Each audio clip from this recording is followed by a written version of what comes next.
자, 우리 옆에 분에게 이렇게 인사합니다. 빛이 오면 어둠이 따라갑니다. 생명이 오면 사망이 사라집니다. 오늘 날씨가 굉장히 춥죠? 예, 태양이 뜨면, 열이 우리 가운데 충만하면 추위는 사라집니다. 예수님은요, 이 어두운 세상에 빛으로 오셨어요. 어디로 가야 할지, 나의 미래가 어떻게 될지 아무도 모르는 인생에 이 어두운 세상 속에 뭘로 오셨다고요? 빛으로 오셨어요. 그것도 그 빛이 그냥 빛이 아니라 바로 생명의 빛으로 오셨다고 말씀하세요. 왜 이렇게 추운지, 왜 내 인생은 이렇게 어두운지, 내 인생은 왜 이렇게 앞이 보이지 않는 불안 속에 살아가는지 정확하게 예수님께서 그 문제를 해결하시고 우리 안에 사라져버린 하나님의 은혜를 초생케 하시기 위해서 예수님이 이 땅에 오신 줄로 믿습니다. 요한복음 1장 4절에 이렇게 말씀합니다. 우리 다 같이 한번 읽을게요. 시작. 그 안에 생명이 있었으니 이 생명은 사람들의 빛이라. 아멘. 그 안에, 예수님 안에 생명이 있어요. 그런데 이 생명은 그냥 생명으로 끝나는 것이 아니라 사람들의 빛이에요. 예수님을 믿는다는 것은 더 이상 교회를 열심히 다닌다 이런 개념이 아니고 내가 어둠에 살지 아니하고 생명의 빛 안에 거하는 삶. 예수님이 우리 안에 빛으로 와 계셔서 더 이상 우리 인생을 얼굴먹고 있는 모든 혼돈과 무질서가 떠나가는 삶인 줄로 믿습니다. 요한복음 8장 12절에 보니까 예수님께서 또 이렇게 말씀해 주셨어요. 예수께서 또 말씀하여 이르시되 나는 세상의 빛이니 나를 따르는 자는 어두움에 다니지 아니하고 뭘 얻으리라? 생명의 빛을 얻으리라. 3년 가까이 된 코로나로 인해서 지치고 낙심하고 또 좌절되어 있는 우리들 안에 생명으로 오셨고 빛으로 오신 예수님으로 말미암아 우리 삶의 모든 어둠이, 우리 안에 있는 모든 눌림이, 답답함이 떠나가게 될 줄로 믿습니다. 빛이신 예수님과 함께 살아가는 사람은 더 이상 어둠에 다니지 않고요, 생명의 빛을 환하게 조명받게 되는 줄로 믿습니다. 아마 한 번쯤은 들어봤을 얘기인데 6.25 전쟁 중에 있었던 실화입니다. 한 겨울에 만삭이 된 여인이 아기를 낳기 위해 친정집으로 가던 중이었습니다. 그런데 가는 도중에 갑자기 산통이 오기 시작했습니다. 다급해진 여인은 우선 눈바람을 피할 수 있는 다리 밑으로 갔습니다. 갖고 있는 것이 아무것도 없었죠. 옷을 벗어 땅에 깔고 그 위에서 아기를 분만하게 되었죠. 추운 겨울 아무것도 없고 도와줄 사람이 아무도 없어서 산모는 모든 것을 혼자 처리할 수밖에 없었습니다. 피덩이 같은 아기가 얼어 죽을까 봐 자신이 입고 있던 옷을 다 벗어 아기를 감쌌습니다. 그렇게 해산을 하고 옷을 벗어 아기를 감싸고 알몸이 된 산모는 그만 그 추위에 얼어 죽고 말았습니다. 그때 마침 한 미군 장교가 차를 몰고 다리 위를 지나가다가 휘발유가 떨어져서 더 이상 갈 수가 없게 되었습니다. 거기서 그는 기가 막힌 장면을 목격합니다. 한 여인이 벌거벗은 채 얼어 죽어 있었고 이제 갓 태어난 아기는 옷에 둘둘 쌓인 채 엄마 품에 안겨 울고 있는 겁니다. 그때 그는 생각하기를 여기서 기름이 떨어진 것은 하나님께서 이 아이를 살려내라는 뜻이라 여기고 즉시 순종했습니다. 미군은 그 아기를 부대로 데리고 왔고 본국으로 돌아갈 때 아이도 데리고 가서 아들로 잘 키웠습니다. 그 아이가 잘 자라서 성인이 되었습니다. 늘 자신의 출생에 대해 알고 싶어 하던 아들은 자기를 키워준 양부모로부터 생모의 이야기를 듣게 되었습니다. 그 아들은 양부의 도움으로 어머니의 무덤을 찾아 한국에 나왔죠. 아들은 어머니의 무덤 앞에서 자기 옷을 벗어서 무덤 위를 덮으면서 울음을 터뜨렸습니다. 어머님, 얼마나 추우셨어요? 나를 살리시고 어머니는 그 추위에 돌아가셨군요.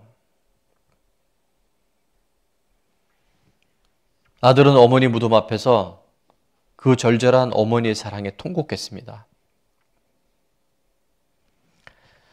아들은 어머니의 얼굴을 한 번도 본 적이 없었습니다.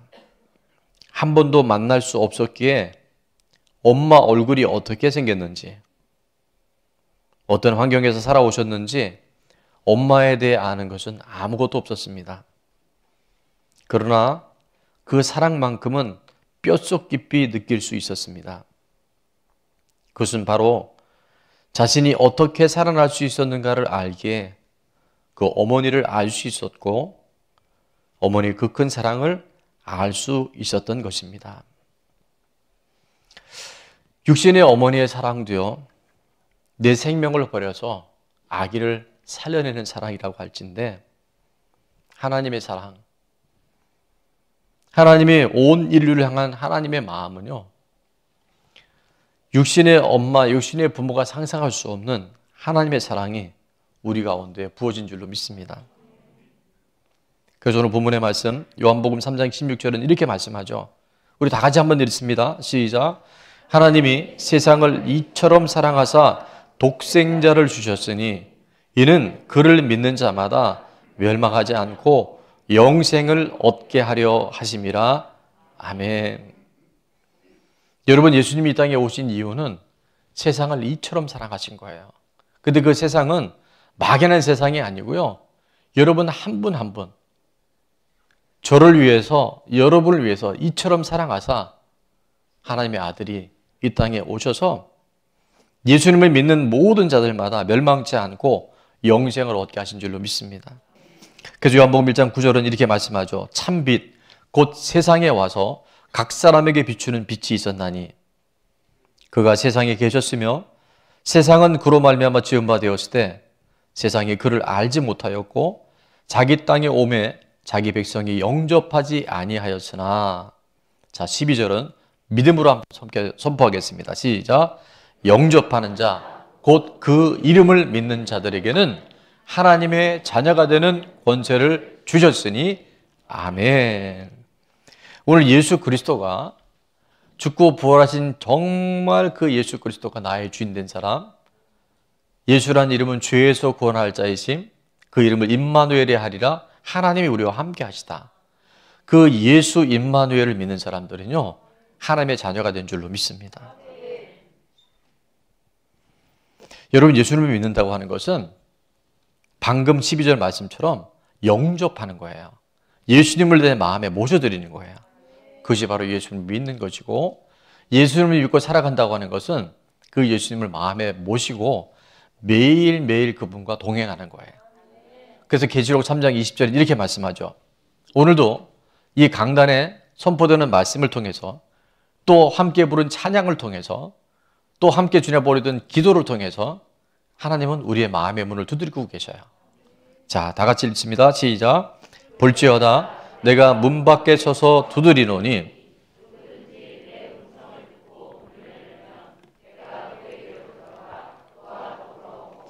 그는 나와 더불어 먹으리라. 아멘.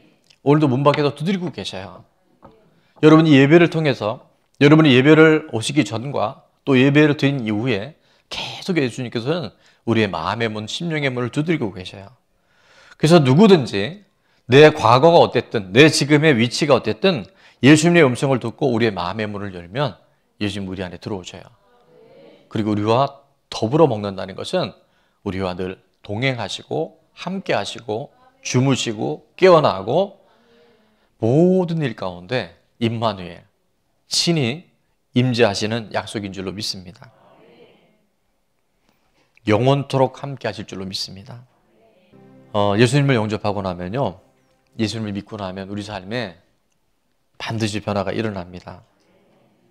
그것이 급격한 변화가 있는 분도 있고 또 점진적으로 조금씩 변화되는 분들이 있을 뿐 반드시 변화가 일어나는데요.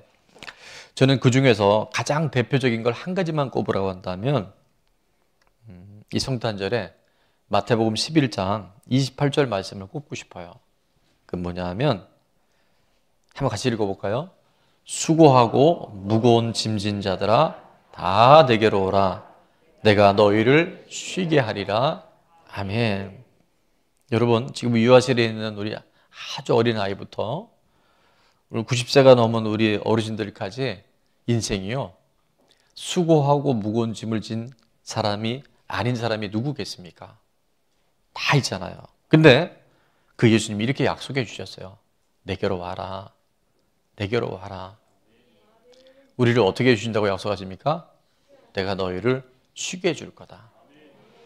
예수님을 믿었음에도 불구하고 아직도 여전히 수고하고 무거운 짐진 때문에 힘들고 지쳐있는 분들이 계시다고 한다면 오늘 주님 말씀하십니다. 다 내게로 와라. 내가 너를 쉬게 해줄 거다. 그러면서 30절 말씀은 이렇게 말씀하세요. 이는 내 멍에는 쉽고 내 짐은 가볍다. 그 수고하고 무거운 짐들이요, 쉽고 가벼워진다고 말씀하셨어요. 그럼 예수를 믿으면 그냥 되느냐? 그러면 얼마나 좋겠어요. 그죠? 오늘 예수님 영접하고 나니까 짜자잔, 내 인생은 지금 속속인 사람 싹 다 사라지고 불러가시든지 인간을 바꿔버리시든지, 가난했던 우리 나라에 갑자기 로또가 대박에 맞아가지고 돈 문제가 다 해결이 되든지, 이렇게 되면 수고하고 무거운 짐이 쉽고 가벼워질 것 같잖아요. 근데 그렇지 않아요. 그 창조주 하나님, 전능자 하나님 아들이 이 땅에 오셔서 뭐라고 하셨냐면, 내 멍에는 쉽고 내 짐은 가벼워지는 이유가, 근거가 뭐냐면 29절에 나와 있습니다. 자, 29절 다 같이 한번 읽을게요. 시작. 나는 마음이 온유하고 겸손하니 나의 멍에를 메고 내게 배우라. 그리하면 너의 마음이 쉼을 얻으리니. 아멘. 눈치채셨어요? 수고하고 무거운 짐은요, 사람 때문에, 일 때문에, 돈 때문에 있는 게 아닌 거예요. 우리 마음이 어려운 거예요. 마음이 어려워서 인생이 무겁고 힘든 거였어요. 그런데 정말 예수님을 믿고 나면 우리의 수고하고 무거운 짐이 반드시 쉽고 가벼워져야 할 줄로 믿습니다. 근데 문제는 내 마음이, 오늘 29절에 온유하고 겸손한 주님의 그 마음을 배우지 않으면, 이거는 어느 날 확 되는 게 아니라요, 배운다는 건 뭘까요? 여러분이 지금 정상적인 보행을 하는 분들은 적어도 아이들이 뒤집었다가 배로 했다가 기었다가 걸을 수 있을 때, 걸음마를 정상적으로 할 수 있을 때 몇 번을 넘어진다고 얘기해요? 3,000번을 넘어진답니다. 3,000번을 여러분 넘어졌기 때문에 지금 이렇게 걸을 수 있는 거예요. 여러분 모르셨죠? 여러분 대단한 분들이에요. 3,000번 넘어졌는데 또 일어난 분들이에요. 그러면서 걸음마를 배운 분들이에요. 우리가 온유하고 겸손한 주님의 마음을 배운다는 것은 그렇게 만만치 않아요. 사건과 시간과 등장인물을 통해서 하나님이 우리를 배우게 하시는 거예요. 근데 그때 뭘 해야 되냐면 우리의 마음이요, 온유하고 겸손해야 돼요. 우리 마음이 완악하고 굳어져 있으면요, 주님을 배울 수가 없어요. 그래서 예배 시간에 은혜가 안 되는 것은, 물론 설교자의 은혜가, 설교자가 설교를 잘 못할 수도 있어요. 근데 여러분의 마음이 온유하고 겸손하지 않으면 어떤 설교와 어떤 말씀이 우리 가운데 읽혀져도요, 내게는 별로 은혜가 되지 않을 수 있어요. 따라서 합니다. 결국은 마음의 문제입니다. 여러분이 마음을 잘 관리해야 돼요. 모든 지킬 만한 것 중에 뭘 지켜라? 네 마음을 지켜라. 예배 시간에 마음만 잘 지켜도요, 하나는 우주의 소낙비와 같은 은혜가 우리 가운데 콸콸콸 넘쳐나요. 근데 마음을 못 지키면 자꾸 잡념이 들고 졸리고, 설교 듣다가 이 얘기는, 이 말씀은 그 인간이 들어야 돼, 이렇게 가는 거예요. 이렇게. 정말 이 마음이 이렇게 중요한 거예요. 그러니까 예수님이 다른 얘기 안 하셨잖아요. 내게 와서 배워라. 너희가 쉼을 얻을 건데, 온유하고 겸손한 내 마음을, 이례적인 사건이 아니라 내 멍에를 메고 나한테 배워라. 그리할 때 너의 마음과 너의 인생이 그토록 수고하고 무거운 짐들이 어떻게 된다고 약속해 주셨어요? 쉽고 가벼워진다 그랬어요. 우리가 마음이 온유하고 겸손해질 때요, 수고하고 무거운 짐들이 점점점 쉬워지고 가벼워지게 될 줄로 믿습니다. 자, 예수님의 이 마음이 어떤 마음인가는 빌립보서 2장에 아주 쐐기를 박아 놓으셨는데 5절이 이렇게 말씀하더라고요. 너희 안에 이 마음을 품으라. 이 마음은 곧 그리스도 예수의 마음이니. 그는 근본 누구라 하셨어요? 하나님의 본체라 그랬어요. 우리는 마리아에 태어난 육신의 예수만 생각하지만 그분이 참신 참 하나님이셔요. 근본 하나님의 본체시나 하나님과 동등됨을 취할 것으로 뭐하지 아니하시고 여기지 아니하시고 온유하고 겸손하시잖아요. 7절 다 같이 한번 읽겠습니다. 시작. 오히려 자기를 비워 종의 형체를 가지사 사람들과 같이 되셨고. 8절은 제가 읽습니다. 사람의 모양으로 나타나사 자기를 낮추시고 죽기까지 복종하셨으니 곧 십자가에 죽으심이라. 이것이 온유하고 겸손한 주님의 마음이에요. 이 예수님의 마음을 우리가 배워야 되고 이 온유하고 겸손한 주님의 마음을 끊임없이 닮아가기 시작할 때 그토록 인생에 풀리지 않았던 수고하고 무거운 짐들이 점점 쉬워질 줄로 믿습니다.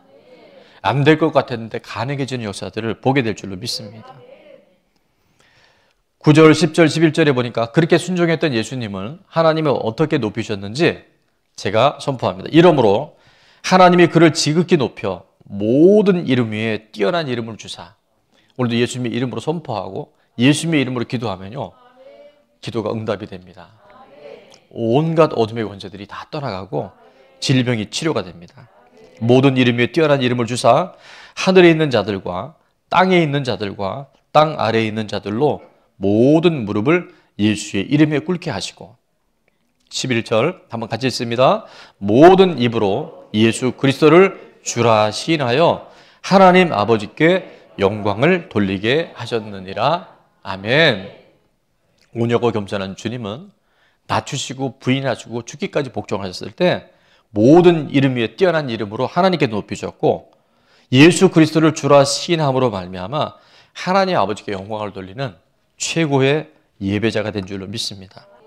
예수님을 인정하고 예수님께 예배할 때 우리 상에 무엇으로 채울 수 없는 참 기쁨이 우리 가운데 주어지게 될 줄로 믿습니다.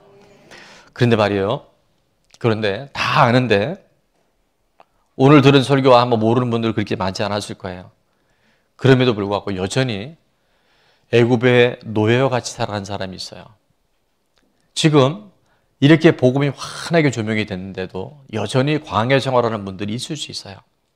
여러분, 왜 이스라엘 백성들이 애굽에서 그토록 노예살이하고 고통스러운 인생을 보냈을까요? 바로 때문에 그래요. 바로 왕 때문에 그래요. 그래서 바로의 이름이 왜 바로인지 아세요? 바로 나예요. 바로 나. 요나도 요나예요. 우리 안에 이 바로가 있어갖고요, 얼마나 완악한지 몰라요. 얼마나 완고한지 몰라요. 내가 보는 게 다 옳다고 생각해요. 내 생각이 맞다고 생각해요. 또 예를 듭니다. 여러분, 이 컵이 여러분 보실 때 분명히 이렇게 모양이 생겼지만 제 쪽엔 뭐가 있어요? 손잡이가 있어요. 이 컵이 앞에서 볼 때, 옆에서 볼 때 있지만 밑에서 보면 또 다른 모습이에요. 위에서 내려다 보면요, 또 다른 모습이에요. 근데 우리는 내가 본 부분만 얘기해요. 내가 만진 부분만 설명해요. 절대 그렇지 않습니다. 하나님은 회전하는 그림자도 없으시고 모든 걸 한눈에 보고 계셔요. 그래서 하나님은 언제나 옳은 거예요. 그래서 하나님이 선하신 거예요. 근데 우리는 내가 본 거 아니면 다 틀렸다고 얘기를 해요. 우리가 잘 아는 얘기지만 틀린 게 아니라 뭐라 그랬어요? 다른 거예요. 그래서 서로가 연합할 때 내가 본 것만 전부 다라고 우기지 않고 다른 사람이 본 것이 맞을 수 있다는 것을 인정하기 시작할 때 우리는 더 온전하고 더 건강하고 더 행복한 인생으로 우리 삶이 변화되게 될 줄로 믿습니다. 근데 그 바로는요, 절대로 이 이스라엘 백성을 놔주지 않았어요. 저는 그런 생각을 해봅니다. 바로가 만약에 그 홍해에서 그렇게 물속에 빠져 죽을 걸 알았더라면 자기 때문에 수많은 백성들이 자기를 따르는 군대가 다 거기서 함몰될 것을 알았더라면 그렇게 하지 않았겠죠. 근데 그 마지막 순간까지 이 완악함은 풀지 않았어요. 근데 이것은 바로의 얘기가 아니라 바로 나의 이야기가 될 수 있다는 것을 인정하고 바로가 죽을 때 이스라엘 백성이 살아나게 될 줄로 믿습니다. 그 바로가 죽을 때 모세가 사명을 감당하게 될 줄로 믿습니다. 우리 그저께 금요철화 때 왜 예수님이 목자들에게 찾아가셨는가? 큰 기쁨의 소식을, 큰 기쁨 좋은 소식을 왜 그 목자들에게 찾아가셨을까를 우리는 함께 나눴습니다. 상식적으로는 천사들이 왕궁에 있는 헤롯에게 가서 이 소식을 알렸더라면, 또 귀족들이나 유력하고 힘 있는 자들에게서 알렸더라면 이 예수님의 탄생 소식이 더 드라마틱하고 강력하게 퍼졌을 텐데, 왜 예수님은 그 비천한, 더구나 밤중에 양떼를 지키는 목자는요, 최하위 계층이 목자들이랍니다. 근데 밤중에 양떼를 돌보는 목자들은 목자들 중에서 더 그레이드가 낮대요. 그러니까 최하위의 바닥의 인생, 그 밤중에 양떼를 돌보는 목자들에게 찾아가신 이유가 뭘까?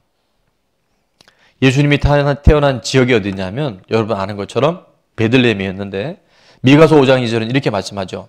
베들레헴 에브라다야, 너는 유다 족속 중에 뭐할지라도 작을지라도, 매우 작은, 우리로 말하면 강원도 어느 산골에 이름도 없는 곳에서 예수님이 태어나셨다는 거예요. 그리고 예수님이 탄생한 그 곳은 사람들이 머무는, 누가복음 2장 7절에 보니까 영환이 아니라 첫 아들을 낳아 강보로 싸서 어디에? 구유에 누웠으니 이는 여관에 있을 곳이 없음이로라. 구유는 어디입니까? 말먹이통이에요. 짐승이 밥 먹는 온갖 쓰레기 같고 부패되어 있는 그곳에 예수님이 머물 여관이 없어서 구유에 오신 예수님. 이유는 뭐냐면요, 바로처럼 완악해서 돈 많이 벌면 돼, 세상에 성공하면 돼, 내가 이루는 꿈을 이루면 그게 바로 행복이라고 착각하고 있는 우리들 안에 가장 낮고 비천한 목자들에게 베들레헴 그 작은 도시의 말 구유통에 예수님이 오신 이유는 뭐냐면, 마가복음 2장 17절에 예수님이 오신 이유를 이렇게 말씀했죠. 예수께서 들으시고 그들에게 이르시되 건강한 자에게는 의사가 쓸데없고 누구에게랴? 병든 자에게랴 쓸데가 있느니라. 나는 의인을 부르러 온 것이 아니요 누구를 부르러 오셨다고요? 죄인을 부르러 왔노라 하시니라. 오늘 예배를 드리면서 나는 건강해, 나는 의인이야 라고 하는 사람은 절대 주님이 찾아올 수가 없어요. 낮고 비천한 목자들, 베들레헴, 말 구유통, 마리아, 가장 낮고 천한, 내 힘으로는 아무것도 할 수 없다고 생각하는 그 온유하고 겸손한 주님의 자들을 주님은 찾아오셔서 그들에게 구원의 역사를, 그 수고하고 무거운 짐들이 쉽고 가벼워짐을 우리 가운데 경험케 하실 줄로 믿습니다. 저는 그런 생각을 해봐요. 예수님 없이 잘 사는 사람들이 있죠. 부자들이 있고 권력 잡은 사람이 있고 많은 사람들에게 존경받는 사람들이 있어요. 이 시대는 연예인들이 또 많이 그런 것 같아요. 근데 저는 분명히 얘기할 수 있습니다. 예수님 없이 잘 되는 삶은 어떤 삶인지 아세요? 저주입니다.